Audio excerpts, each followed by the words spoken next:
Assalamualaikum warahmatullahi wabarakatuh. Kali ini kita akan membahas tentang kecanduan obat dan sirkuit-sirkuit reward pada otak. Yang pertama adalah pengertian obat.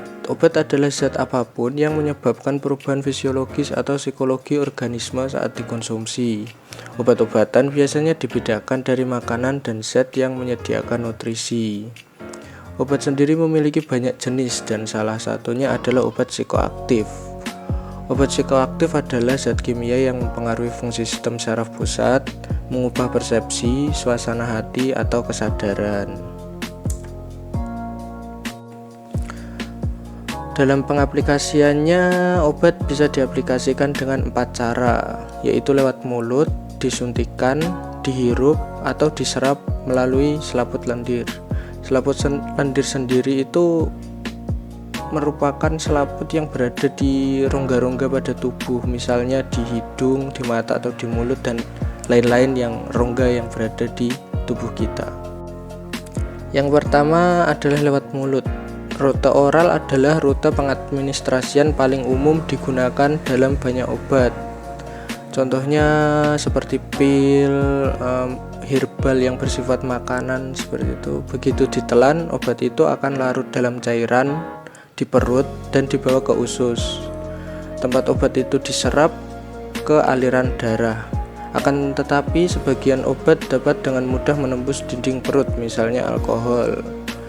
Obat yang mudah diserap tersebut memiliki reaksi yang lebih cepat ya, karena tidak ada kayak proses tambahan di perut, jadi langsung keserap ke tubuh seperti itu. Yang kedua adalah lewat suntikan. Pengadministrasian lewat suntikan ini sangat sering digunakan dalam praktik medis karena efeknya obat yang diadministrasikan lewat suntikan itu bersifat kuat, cepat, dan dapat diprediksi. Suntikan obat biasanya dilakukan secara subcutaneously (SC), yaitu masuk ke dalam lemak tempat di bawah kulit. Dan cara yang lain adalah intramuskulari, yaitu ke dalam otot besar. Dan yang terakhir adalah intravenously. Yang ketiga adalah lewat inhalasi atau saluran pernapasan. Beberapa obat dapat diserap ke dalam aliran darah melalui jaringan kapiler yang begitu banyak dalam paru-paru. Kebanyakan obat bius itu lewatnya inhalasi. Seperti contohnya adalah tembakau dan marijuana. Kelemahan rute administrasi ini adalah sulit mengatur atau memprediksi dosis obat, sehingga banyak substansi yang merusak paru-paru bila dihirup secara kronis. Yang terakhir adalah penyerapan melalui selaput lendir. Beberapa obat diadministrasikan melalui selaput lendir seperti hidung, mulut, dan rektum. Salah satu contohnya adalah kokain yang biasanya diadministrasikan lewat hidung. Poin selanjutnya adalah penetrasi atau perjalanan obat ke sistem saraf pusat. Memasuki aliran darah, obat dibawa ke dalam darah ke pembuluh-pembuluh darah di sistem saraf pusat. Untungnya tubuh itu memiliki kayak tameng gitu, penjaga sebagai filter protektif antara darah ke otak, sehingga menyulitkan banyak obat berbahaya yang dibawa darah untuk melewati pembuluh-pembuluh darah CNS ke dalam neuron-neuron dalam otak. Kemudian eliminasi dan mekanisme obat. Kerja kebanyakan obat dihentikan oleh enzim-enzim yang disintetiskan oleh liver. Enzim menstimulasi konversi obat aktif ke bentuk non-aktif. Proses tersebut dinamai metabolisme obat. Pada banyak kasus, metabolisme obat mengeliminasi kemampuan obat untuk melewati selaput lipid sel, sehingga ia tidak dapat lagi menembus penghalang darah ke otak. Nah, poin selanjutnya adalah toleransi obat. Toleransi obat ini adalah keadaan di mana kepekaan yang berkurang terhadap obat yang berkembang akibat paparan obat tersebut. Toleransi obat dapat didemonstrasikan dengan 2 cara. yaitu dengan menunjukkan bahwa dosis tertentu atau takaran tertentu memiliki efek yang lebih kecil dibanding sebelum paparan obat itu, atau dengan menunjukkan bahwa dibutuhkan lebih banyak obat lagi untuk menghasilkan efek yang sama. Perlu diingat, sebuah obat dapat menghasilkan toleransi terhadap obat-obatan lainnya yang bekerja dengan mekanisme yang sama. Ini disebut dengan cross tolerance atau toleransi silang. Jadi gampangannya itu misal dua obat yang berbeda namanya tapi memiliki cara kerja yang sama. Lah itu misal sudah tertoleransi di obat yang A, itu bisa saja tertoleransi ke obat yang B karena memiliki sifat yang sama. Seperti itu. Kemudian efek penghentian pemakaian obat dan ketergantungan fisik. Nah, setelah obat dalam jumlah yang signifikan sudah berada dalam tubuh selama kurun waktu tertentu, eliminasi obat itu secara tiba-tiba dapat memicu sebuah reaksi fisiologis adversif yang disebut dengan withdrawal syndrome, atau bahasa yang sering dikenal itu sakau. Efek-efek withdrawal syndrome adalah obat hampir selalu berlawanan dengan efek awal obat itu. Sebagai contoh, penghentian pemakaian obat tidur sering menghasilkan insomnia, jadi berlawanan. Fakta bahwa efek penghentian pemakaian obat seringkali berlawanan dengan efek awal obat menunjukkan bahwa efek penghentian pemakaian obat dapat dihasilkan oleh perubahan-perubahan neural yang sama yang menghasilkan toleransi obat. Paparan ke sebuah obat menghasilkan perubahan-perubahan kompensatorik di dalam sistem saraf yang mengofset atau melebihkan efek-efek obat dan menghasilkan toleransi. Jadi ketika obat itu dieliminasi dari tubuh, perubahan-perubahan neural kompensatorik tanpa adanya obat yang mengofsetkannya menimbulkan gejala-gejala sakau yang berlawanan dengan efek awal obat tersebut. Finalnya adalah ketika seorang menjadi pecandu atau adiksi terhadap obat. Adalah pemakaian obat habitual atau sering yang terus memakai obat terlepas dari efek-efek adversif pada kesehatan dan kehidupan sosialnya, dan terlepas dari upaya berulang kali untuk menghentikannya. Nah, untuk selanjutnya adalah jenis-jenis obat yang sering digunakan. Yang pertama itu adalah tembakau. Tembakau adalah kelompok tumbuhan dari genus Nicotiana yang daunnya bisa digunakan sebagai bahan baku dalam pembuatan rokok. Tembakau memiliki berbagai jenis seperti tembakau sintetis. Nah, tembakau jenis ini merupakan jenis narkoba yang dihasilkan dari tembakau yang dicampur dengan cairan kimia. Tembakau ini atau tembakau sintetis menghasilkan efek tenang, melamun, halusinasi, dan tidak sadarkan diri. Pada umumnya nih ya, tembakau sering kita jumpai atau sering ditemukan pada bahan baku rokok gitu. Nah, konsekuensi pemakaian tembakau dalam jangka panjang tuh patut kita waspadai loh teman-teman, karena itu bisa menimbulkan smoker syndrome. Itu dapat menimbulkan smoker syndrome atau sindroma perokok, yang dimana hal tersebut ditandai oleh nyeri dada, sesak.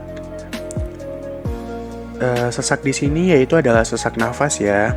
Terus habis itu suara yang mendesah, batuk-batuk, dan kerentanan yang tinggi terhadap infeksi saluran pernafasan. Nah, ternyata para perokok kronis sangat rentan terhadap berbagai gangguan paru-paru yang mematikan loh ya. Salah satunya adalah pneumonia. Pneumonia atau juga bisa dikenal dengan istilah paru-paru basah. Pada kondisi ini, infeksi menyebabkan peradangan pada kantong-kantong udara di salah satu atau kedua paru. di mana kantong-kantong udara atau biasa dikenal alveoli ini dipenuhi oleh cairan atau nanah sehingga membuat penderitanya sulit bernafas. Selain itu, juga dapat menyebabkan kanker paru-paru loh. Selain itu, juga dapat menyebabkan bronkitis atau inflamasi kronis bronkiole paru-paru. Serta juga dapat menyebabkan kanker paru-paru. Nah, merokok atau mengonsumsi tembakau ini juga meningkatkan resiko kanker tenggorokan loh. Dan juga meningkatkan kanker kerongkongan, ginjal, pankreas, kandung kemih, dan juga lambung. Selain itu, perokok juga memiliki resiko yang lebih besar untuk mengembangkan berbagai macam penyakit kardiovaskuler yang dapat berkulminasi menjadi serangan jantung atau stroke. FYI, penyakit kardiovaskuler itu adalah penyakit yang disebabkan adanya gangguan pada jantung dan pembuluh darah, teman-teman. Nah, untuk obat selanjutnya adalah opium. Opium berasal dari jenis tumbuh-tumbuhan yang dinamakan Papaver somniferum, atau nama lainnya dari opium adalah madat. Madat atau opium ini banyak ditemukan di negara-negara seperti negara Turki, Irak, Iran, India, Mesir, Cina, Thailand, dan beberapa tempat lainnya. Narkotika jenis opium termasuk jenis depresan yang mempunyai pengaruh hipnotik dan tranquilizer. Nah, ternyata tumbuhan opium ini memiliki beberapa ciri-ciri loh, teman-teman. Yakni seperti termasuk golongan tumbuhan semak, warna daun hijau tua, lebar daun antara 5 sampai dengan 10 cm, dan panjang antara 10 sampai dengan 25 cm. Permukaan daun tidak rata, melainkan berlekuk-lekuk. Buahnya berbentuk seperti tabuh gong. Nah, pada tiap tangkai hanya terdapat satu buah saja yang berbentuk buah polong bulat sebesar buah jeruk. Dan pada ujungnya mendatar dan terdapat gerigi-gerigi. Seperti yang bisa kita lihat ya di sebelah kanan kita, itu adalah salah satu foto contoh dari opium. Jadi bentuknya bulat seperti buah jeruk dan juga atasnya bergerigi seperti mahkota gitu ya. Nah, ternyata opium itu terbagi dalam 2 jenis loh, teman-teman, yaitu opium mentah dan juga opium matang. Untuk obat selanjutnya adalah morfin, zat utama yang terdapat pada opium mentah. Jadi seperti yang kita bahas barusan, bahwa opium itu kan ada 2 jenis, yaitu mentah dan juga matang. Nah, yang mentah itu zat utama yang terdapat pada opium mentah itu digunakan dalam pembuatan morfin gitu loh. Dimana diperolehnya yaitu dengan cara mengelola secara kimiawi ya, teman-teman ya.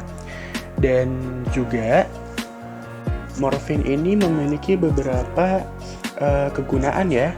Di sini dijelaskan menurut Pharmacology Principles of Medical Practice oleh John Kranz dan juga Jalavkar, di mana mereka mengatakan bahwa kegunaan dari morfin itu adalah yang pertama adalah menawarkan di sini adalah menghilangkan penderitaan sakit nyeri. Tapi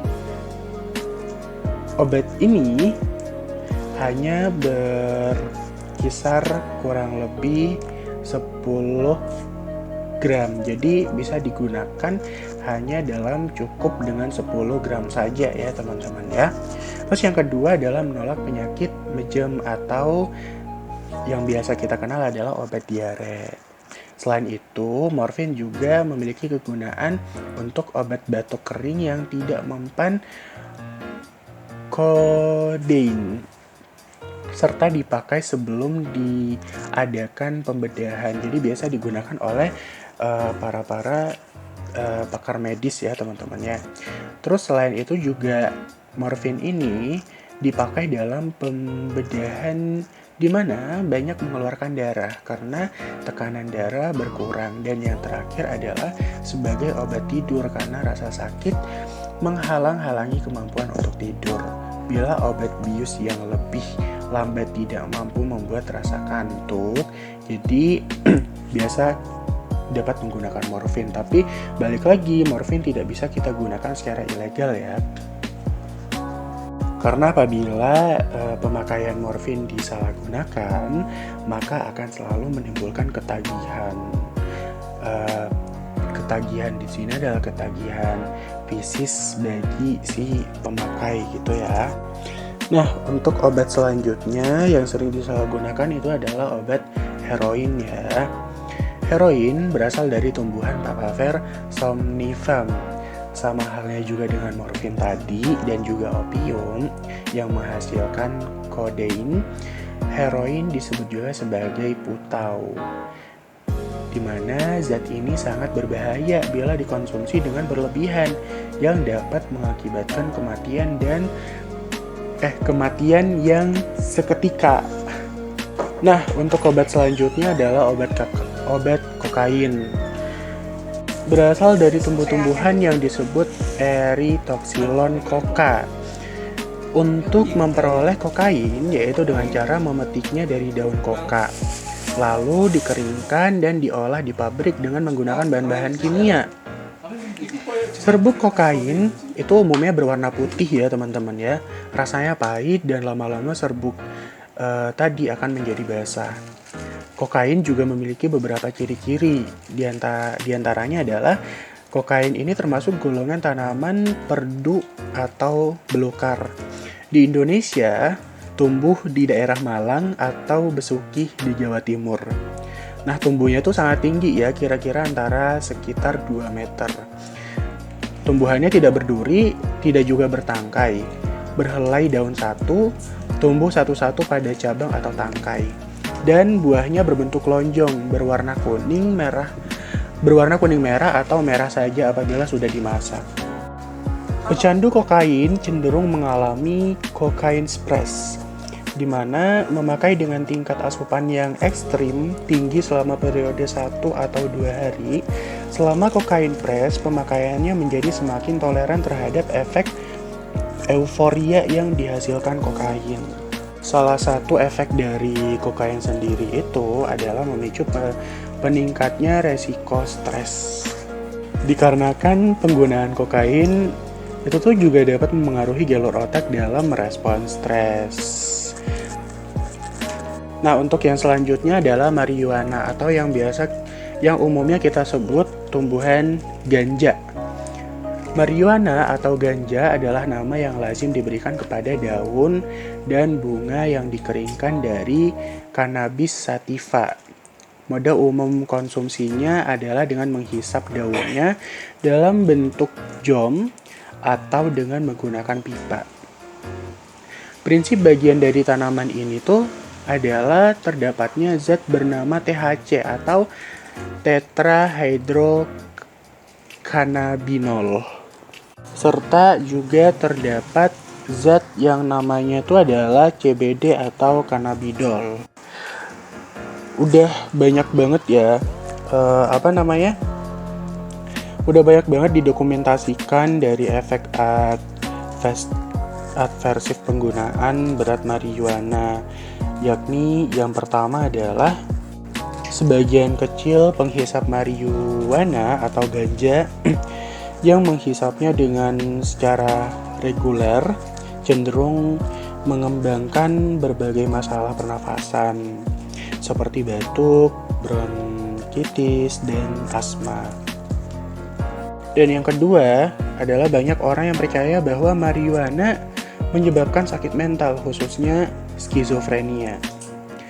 Juga ada beberapa studi relasional menunjukkan bahwa para pemakai berat marijuana lebih banyak yang kemudian didiagnosis skizofrenia. Tapi masih abu-abu ya, kita nggak tahu itu benar atau tidak. Oke, dari stimulasi, sekarang kita masuk ke bagian stimulasi diri intrakranial dan pusat kesenangan di otak. Penelitian terdahulu para peneliti mencoba pada spesies seperti tikus mengadministrasikan letusan stimulasi elektris lemah secara singkat di otaknya sendiri. Fenomena ini dikenal sebagai intracranial self stimulation atau ICSS, stimulasi diri intrakranial, dan tempat di otak yang mampu memediasi fenomena itu disebut pleasure center atau disebut juga dengan pusat kesenangan. Pada tahun 1954 yang dilakukan oleh Olds dan Milner, para penemu stimulasi diri intrakranial, mengatakan bahwa tempat spesifik di otak yang memediasi stimulasi diri adalah tempat-tempat yang biasanya memediasi efek-efek menyenangkan dari reward ilmiah. Karena itu, para peneliti mempelajari stimulasi diri di berbagai tempat di otak. Ciri-ciri fundamental stimulasi diri intrakranial, yaitu ada beberapa ciri. Sebuah fenomena uniter, artinya properti fundamentalnya sama dimanapun tempat stimulasinya. Studi awal biasanya melibatkan stimulasi hipotalamik, septal atau lateral, karena rate stimulasi diri dari tempat ini secara spektakuler sangat tinggi. Akan tetapi stimulasi diri pada banyak struktur lainnya juga telah didokumentasikan. Studi awal tentang stimulasi diri intrakranial menunjukkan bahwa penekanan untuk mendapatkan stimulasi otak berbeda secara fundamental dengan menekan tuas untuk mendapatkan penguatan ilmiah. Perbedaan antara menekan untuk mendapatkan stimulasi hipotalamik lateral atau septal yang menyenangkan dan menekan tuas untuk mendapatkan makanan tampaknya mendiskreditkan teori orisinil Olds dan Milner yang mengatakan bahwa stimulasi diri intrakranial melibatkan aktivitas sirkuit reward alamiah di otak. Akan tetapi beberapa lini penelitian menunjukkan bahwa sirkuit yang memediasi stimulasi diri adalah sirkuit reward ilmiah. Lalu pada sistem dopamin mesotelensefalik dan stimulasi intrakranial, yaitu sistem neuron dopaminergic yang berproyeksi pada mesencephalon otak tengah ke dalam berbagai daerah telencephalon. Neuron yang menyusun sistem dopamin ini memiliki badan sel di dua nuklei otak tengah, substansia nigra dan daerah tegmental ventral. Sebagian besar akson neuron dopaminergic memiliki badan sel substansia nigra berproyeksi ke striatum dorsal. Komponen sistem dopamin ini disebut dengan jalur nigrostriatal. Degenerasi pada jalur inilah yang berhubungan dengan penyakit Parkinson. Sebagian besar akson neuron dopaminergic yang memiliki badan sel di daerah tegmental ventral berproyeksi ke berbagai tempat kortikal dan limbik. Hasil beberapa macam studi mendukung pandangan bahwa jalur mesokortikolimbik lah yang berperan penting dalam memediasi stimulasi diri intrakranial. Sistem dopamin mesotelensefalik adalah sistem neuron dopaminergic yang berproyeksi dari mesencephalon otak tengah ke dalam berbagai daerah telencephalon. Neuron yang menyusun sistem dopamin tersebut memiliki badan sel di dua nuklei otak tengah, substansia nigra dan daerah tegmental ventral. Berikut pendekatan biopsikologis untuk teori tentang kecanduan. Ketergantungan fisik dan perspektif intensif positif kecanduan. Menurut berbagai physical dependence theories of addiction, ketergantungan fisik merangkap pecandu di sebuah lingkaran setan, memakai obat dan gejala-gejala withdrawal. Program penanganan dini terhadap kecanduan obat didasarkan pada perspektif ketergantungan fisik. Mereka berusaha memutus lingkaran setan ini sebagai pemakai obat dengan mengurangi obat secara bertahap daripada pecandu di lingkungan rumah sakit. Hampir semua pecandu yang didetoksifikasi kembali ke kebiasaan lamanya. Detoxified addicts atau pecandu yang didetoksifikasikan adalah pecandu yang tidak memiliki obat dalam tubuhnya dan tidak lagi mengalami gejala withdrawal. Akibat berbagai masalah pada teori-teori ini, sebuah pendekatan baru mulai mendominasi pada tahun 1970-an sampai 80-an. Pendekatan baru ini didasari asumsi bahwa kebanyakan pecandu memakai obat untuk lari atau menghindari konsekuensi tidak menyenangkan dari withdrawal, tetapi untuk mendekatkan efek-efek positif obat. Teori ini didasarkan pada premis yang disebut positive incentive theories of addiction. Dari hal tersebut, kita masuk ke kesenangan ke kompulsi, teori sensitisasi intensif. Nilai insentif positif mengacu secara spesifik pada antisipasi kesenangan sehubungan dengan suatu tindakan, misalnya memakai obat. Sementara nilai hedonik mengacu pada banyaknya kesenangan yang sebenarnya dihasilkan. Teori ini menjawab dua hal. Prinsip sentral teori ini adalah nilai intensif positif obat adiktif meningkat, artinya terintensitasi, sejalan dengan pemakaian obat. Awalnya, nilai intensif positif berkaitan dengan efek yang menyenangkan, sementara keinginan si pecandu akan obat terinsentisitasi. Jadi, pada pecandu kronis, nilai insentif positif obat sering melampaui porsi kesenangan yang sebenarnya didapatkan dari dalam diri. Banyak pecandu yang sangat menyedihkan, kehidupan mereka hancur berantakan, dan efek obat tersebut berkelanjutan hingga pecandu tidak hanya butuh sesaat, namun membutuhkan dalam jangka waktu yang panjang. Awal kecanduan dopamin di otak. Hal positif, pemakaian obat telah berubah menjadi kecanduan. Pengalaman menyenangkan dikaitkan dengan suatu hal yang sama atau setara dengan rewarding pada otak. Dalam mekanisme neural di otak, kecanduan difokuskan pada jalur mesokortikolimbik atau jalur mesolimbik yang terlibat dalam pemrosesan rewarding. Awal keterlibatan dopamin dalam kecanduan obat. Para peneliti terdahulu telah memulai eksperimen-eksperimen yang mengimplikasikan dopamin dengan penguat alamiah dalam efek rewarding dan obat-obat adiktif. Teman tersebut menunjukkan bahwa dopamin memberi tanda adanya suatu hal yang sama dengan nilai rewarding atau kesenangan. Para peneliti mulai mencari tempat-tempat tertentu pada otak di jalur mesokortikolimbik dengan melakukan banyak percobaan dengan hewan-hewan di laboratorium. Hasil teman mereka merujuk pada nukleus accumbens di daerah tegmental ventral yang berkaitan dengan pengalaman reward dan kesenangan.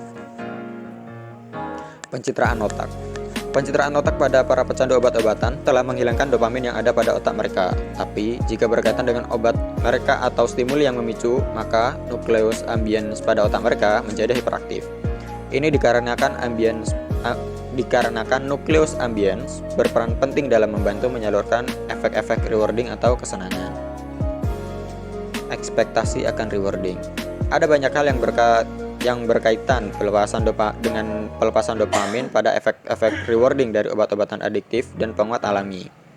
Tapi banyak pendapat akan pembahasan dopamin ini yang cukup kompleks karena komponen psikologis yang cukup berbeda. Pada otak di daerah tegmental ventral, jika menembakkan dopamin, ada beberapa tingkat sesuai dengan nilai rewardnya. Jika reward diberikan, maka tidak ada perubahan tingkat dalam penembakan dopamin. Jika reward diberikan melebihi yang diharapkan, maka penembakan dopamin akan meningkat. Jika reward yang diberikan kurang dari yang diharapkan, maka dopamin yang ditembakkan akan berkurang. Jadi, kadar dopamin dalam otak pada bagian nukleus accumbens berkaitan dengan nilai reward, tetapi tidak secara yang sederhana. Meningkatnya kadar dopamin di nukleus accumbens berhubungan dengan pengalaman reward. Tapi, beberapa studi menunjukkan bahwa stimuli netral akan datang dengan sendirinya yang dapat memicu dopamin itu sendiri di nukleus ambiens. Hal ini menunjukkan bahwa pelepasan dopamin di nukleus ambiens berhubungan dengan ekspektasi untuk mendapatkan reward, bukan dengan pengalamannya.